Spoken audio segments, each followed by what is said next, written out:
Hello and welcome to my channel. आज हम बात करेंगे एआई के बारे में। AI means artificial intelligence.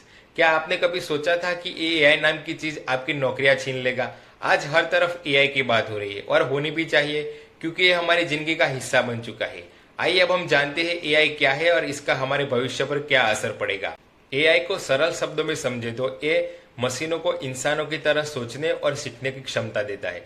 जैसे कि हम गूगल असिस्टेंट से कुछ सवाल करते हैं तो ये सब एआई कर रहा है। एआई सबसे पहले डेटा को पढ़ता है, उसे सीखता है और फिर फैसले देता है।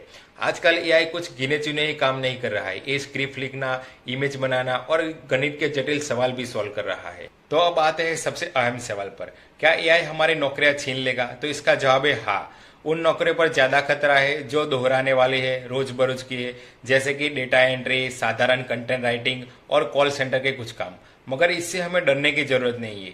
एआई को हमको एक मौके की तरह लेना है। एआई हमारे लिए एक सहायक है जो हमको बोरिंग काम से छुटकारा दिलवाएगा और ज्यादा प्रॉब्लम सॉल्विंग और क्रिएटिव काम करने का मौका देगा। इसके समाधान की बात करें तो आपको एआई टूल्स कैसे इस्तेमाल करते हैं उसको सीखना होगा। ये सीखकर आप अपनी वैल्यूएशन बढ़ा सकते हो। आपको मानवीय कौशल्य पर भी ज्यादा ध्यान देना होगा। तो दोस्तों, आपका एआई के बारे में क्या सोचना है? एआई हमारे लिए वरदान है या अभिशाप? कमेंट में जरूर बताइए। अगर आपको इन्फॉर्मेशन अच्छी लगी हो तो वीडियो को लाइक शेयर सब्सक्राइब करो। Thank you very much.